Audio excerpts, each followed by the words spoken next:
Good evening. Welcome to Israel's Television. This is Shells.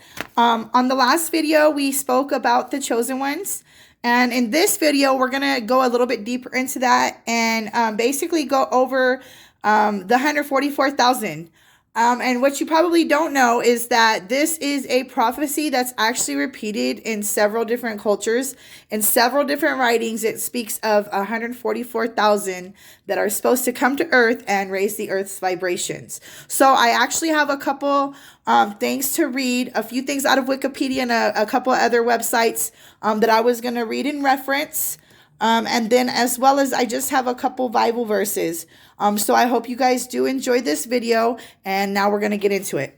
Now, this has always been a super exciting subject for me. This is a subject that has always kind of pulled me towards it and wanting to learn and know more. I mean, let's face it, who wouldn't be excited to know that Earth has its own special task force that's going to rise up in these difficult times and make the world great again? That's right, not just America, but the world.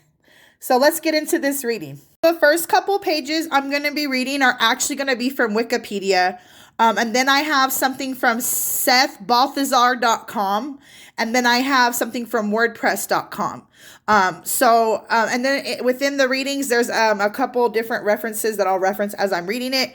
But there is quite a few minutes of reading I'm going to be going over. But if you are interested in this subject, I suggest you go ahead and tune in and listen, because it ties together a couple things, which will give you certain things that you can look up later on your own that will tie even more things in for you.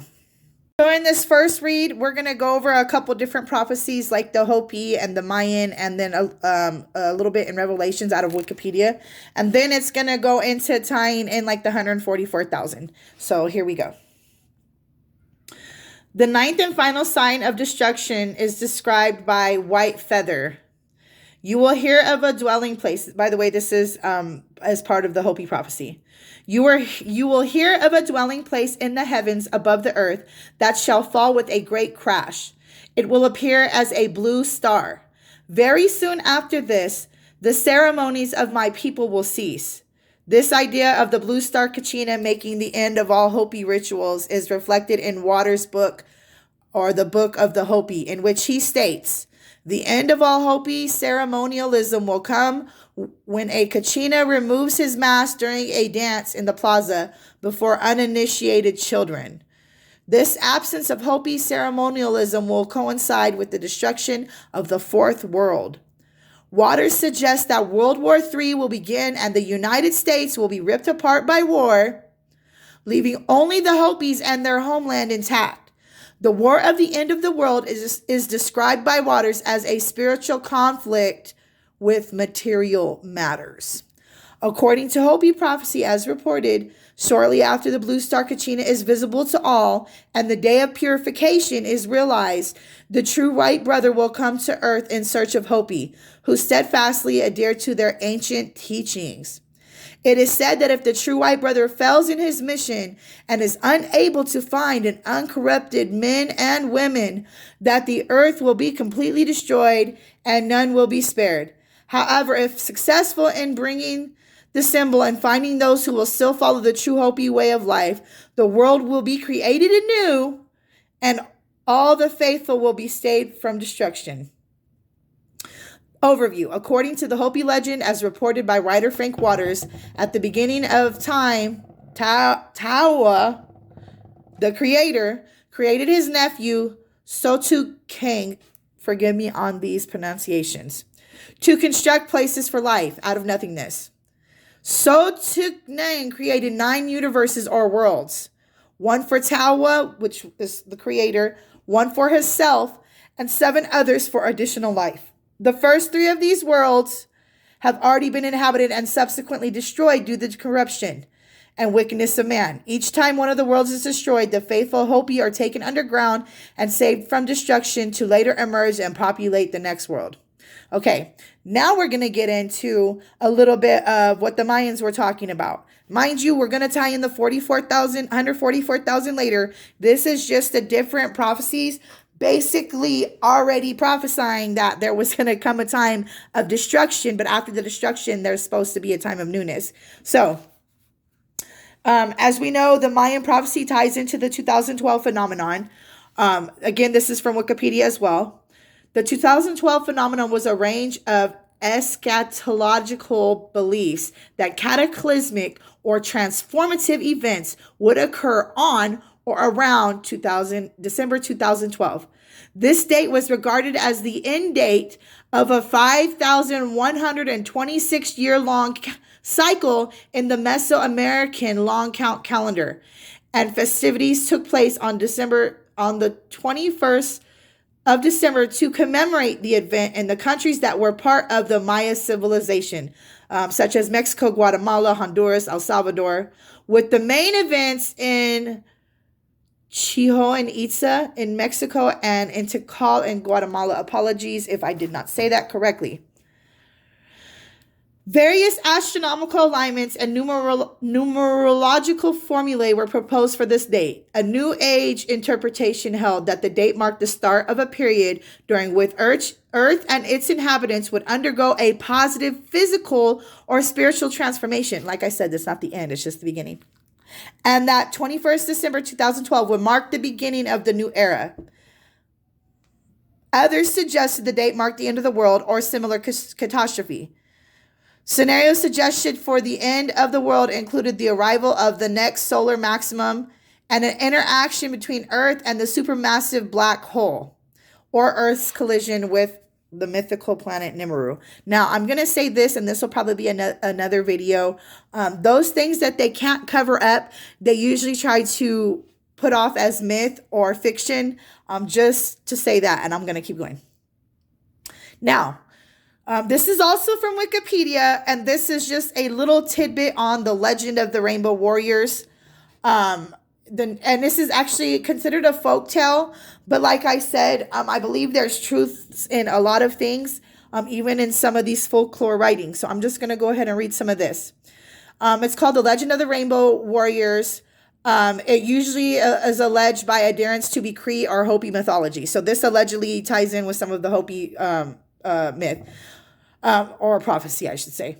The modern story has been misrepresented as an ancient prophecy. While this falsification may have been done consciously by the creators of the story, those who pass the story on may sincerely believe the story is authentic. The phenomenon is an example of what scholar Michael Niemans calls fake lore. The legend is frequently circulated by members of the countercultural group, the Rainbow Family. Now, remember what I just said about some things that are considered fiction or folklore they still have truths in them, and they're usually taken from somewhere, which is where the story comes from in the first place. And I believe I've already said in my other video that science tells you that you can't even think or imagine something unless you've seen or heard it somewhere. So even these stories, even if they are made up, they still are taken from truth.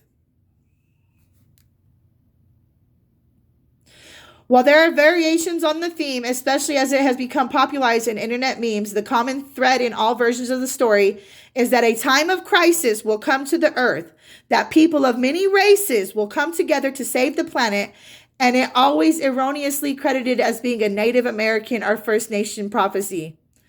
It is said there will be a time when the trees are dying, there will be a tribe of people who come and save the earth, and they will be called the rainbows, because they will be from every tribe. The legend said that the Native Americans would also be joined by many of their light-skinned brothers and sisters, who would in fact be the reincarnate souls of the Indians who were killed or enslaved by the first light-skinned settlers.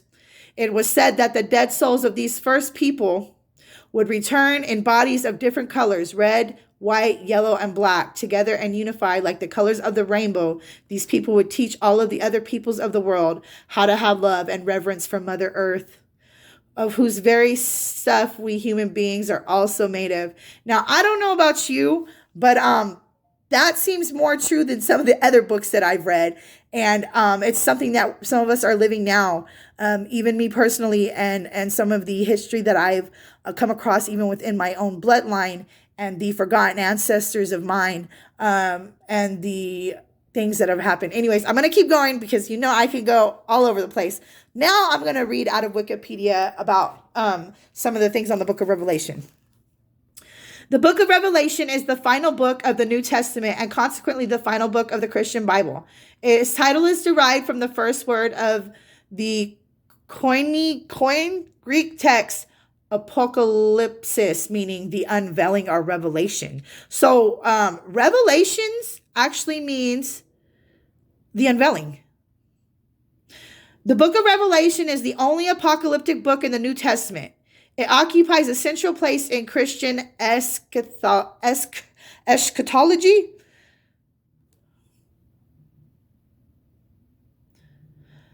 They believe the book of Revelation provides insight into the early Eucharist. It's Eucharist.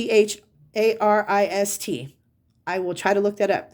Saying that it is the new temple worship in the new heaven and earth. The idea of the Eucharist as a foretaste of the heavenly banquet is also explored by British Methodist in his book, Eschatology.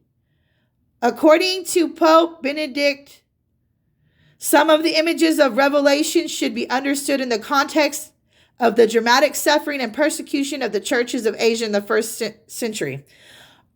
Accordingly, they argue the book of Revelation should not be read as an enigmatic warning, but as an encouraging vision of Christ's definitive victory over evil. Now, we're moving on. This is from SethBalthazar.com. And this is basically just his overview on the 144,000. So the 144,000, the small number of integrated individuals who will transform the world, is the title of this excerpt. We live in a world of great chaos and confusion. We have all of the knowledge and resources we need to create a paradise on earth, yet we have been unable to do so. The number 144,000 appears in the Bible and in the emerald tablets of Thoth from ancient Egypt, as well as Native American prophecies. And some of these we just went over, and that's why I said it would end up tying in. You guys, this is not just in the Bible. This resonance, this thought, this vibration is described in many places before the Bible was even written. I'm going to continue. The book of Revelation holds a prophecy of 144,000 sealed from every tribe of the sons of Israel who will herald a new heaven and a new earth. Then it quotes something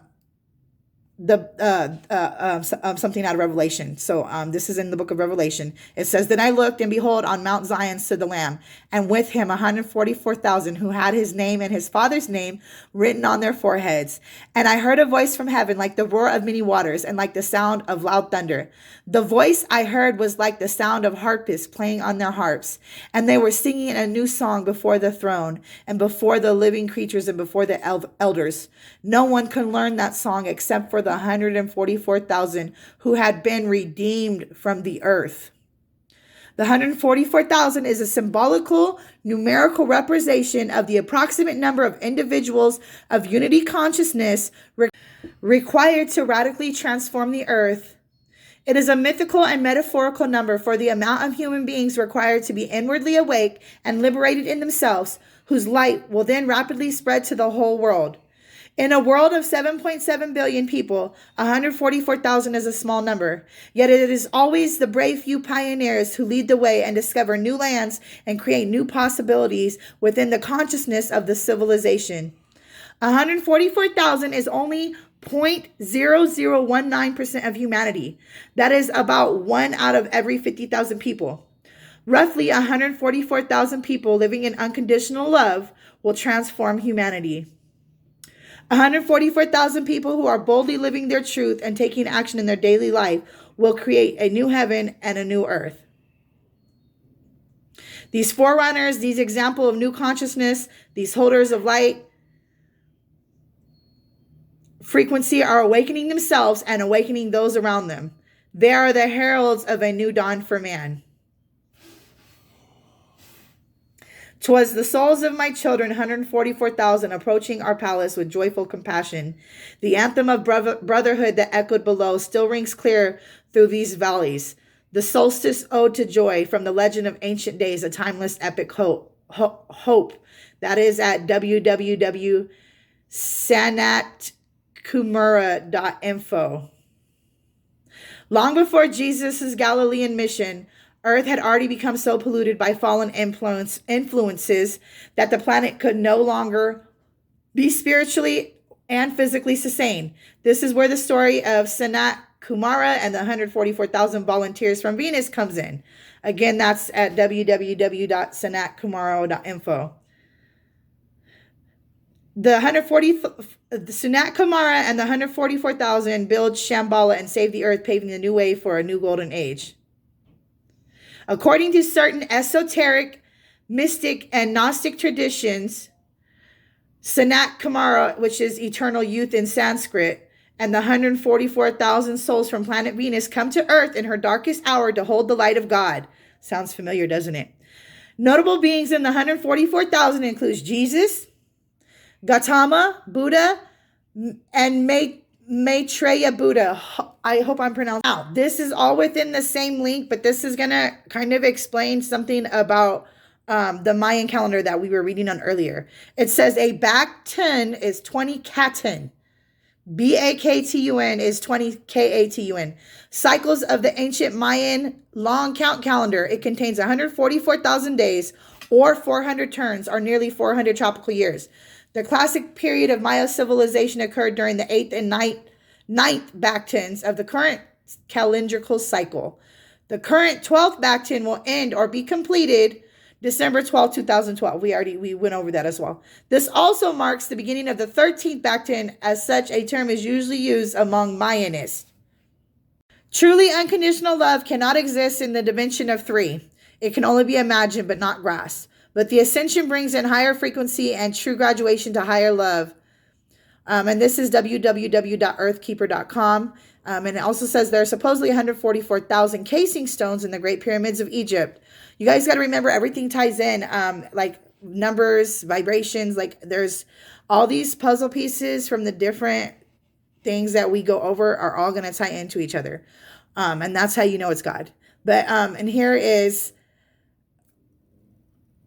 This says Ashtar, 144,000. The Ashtar command have predicted that those who ascend in the first wave will be given the opportunity to return to the earth in the ascended state, to awaken the rest of humanity to the ascension opportunity. The keys of Enoch support this prediction by speaking of the sudden appearance of the 144,000 ascended masters on the earth, who will transform the world and push back the clouds of darkness and despair. The appearance of the 144,000 masters is also predicted in the Native American prophecies. In April 1983, the medicine teacher Harley Swifter declared that the 144,000 Sundance enlightened teachers will totally awaken in their dream mind bodies. This will begin to meet in their own feathered serpent or winged serpent whales, the Merkaba. That's another video. And become a major force of light to help the rest of humanity to dance their dream awake. This would also provide an explanation for the 144,000 spoken of in the book of Revelation. Here we go, tying it all in again. Chapter 7 of Revelations refers to an uncountable number from every nation clad in what John perceived to be white robes. This could have been his perception of the light bodies adorning the multitude who follow in the awake of the 144,000 to rise in the second and third waves of ascension.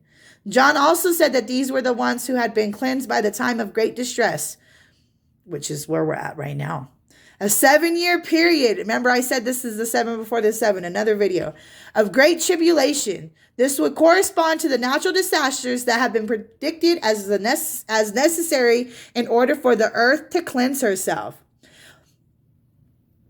of industrial civilization and pollution prior to her own ascension. So I know you guys can see that this is exactly what's going on around us. This is why in the last video I said that there was going to be people needed for the kingdom. The old has to be taken away for the new to come. So all of this destruction around us, don't fear, don't pay attention, continue to walk in love. Don't worry. If you're not growing, you're going though. So I probably not talking to anybody watching this video, because if you're watching this video, it's probably because you're trying to grow and trying to learn more. But yes, the earth is going through a big shift, a big change. This is the 7 before the 7. I actually said that in a video on Facebook last year, and the scientists in the world basically confirmed it by putting up a clock in Manhattan called the Doomsday Clock with 7 years on it. You could check that out as well. But anyways, here is some Bible verses to tie it all in and to let you know, don't worry, you guys. God got this. It's cool. We're going to be great. Just continue to walk in love and continue to grow. Here we go. 2 Timothy 3, 1 through 5, King James Version. This know also that in the last days perilous times shall come. For men shall be lovers of their own selves, covetous boasters, proud blasphemers, disobedience to parents, unthankful, unholy, without natural affection, truce breakers, false accusers, incontinent, fierce, despisers of those that are good, traitors, heady, high-minded, lovers of pleasures more than lovers of God, having a form of godliness but denying the power thereof, and turn away from such. Kind of sounds like America right now. Matthew 24:7. For nation shall rise against nation, and kingdom against kingdom, and there shall be famines. Ain't no baby food in the stores right now. And pestilence and earthquakes in diverse places. Joel 2:28 through 32. And it shall come to pass afterward that I will pour out my spirit upon all flesh, and your sons and your daughters shall prophesy. Your old men shall dream dreams, your young men shall see visions, and also upon the servants and upon the handmaids in those days will I pour out my spirit. And I will show wonders in the heavens and the earth, blood and fire and pillars of smoke. The sun shall be turned into darkness and the moon into blood. We just had a blood moon. I just did a video on that. Before the great and terrible day of the Lord. And it shall come to pass that whosoever shall call on the name of the Lord shall be delivered. For in the Mount Zion and in Jerusalem shall be deliverance, as the Lord has said, and in the remnant whom the Lord shall call. Luke 21:11. And great earthquakes shall be in divers places, and famines and pestilence, and fearful sights, and great signs shall there be from heaven. Matthew 24:6. And ye shall hear of wars and rumors of wars. See that ye be not troubled, for all these things must come to pass, but the end is not yet. So just to tie all this in, you guys, clearly there is truth to this, because it wasn't just said in the Bible. It was said in several different other ancient cultures. And don't fear, 2/3 of the world is not going to make it. But as long as you continue to walk in love and raise your vibrations, again, those of you who are watching this video, you probably have nothing to worry about, because you are clearly trying to grow and learn and all of these things. But yes, unfortunately, the old has to be taken down for the new to come. But just realize it's not the end. It's just the beginning. And just cling to the Most High. Cling to the Most High. Walk in love. I am probably going to have a few more videos to tie in some more of these points from the video that we just recorded. Please forgive me for my pronunciation. As you can hear, some of those names and words were a little bit beyond what I'm used to. So forgive me for that. And also forgive me for my appearance today. This video almost didn't happen. I've been suffering from severe neck and back pain. So just please forgive me, but God is good. We got through it, and we got some more information out there. Again, you guys, Google is a great tool. Yes, there is some things on Google that are incorrect, but there is a lot more things on there that are correct. That's with anything in the world these days, you guys. You got to use the inner compass the Most High gave you in order to navigate some of these things.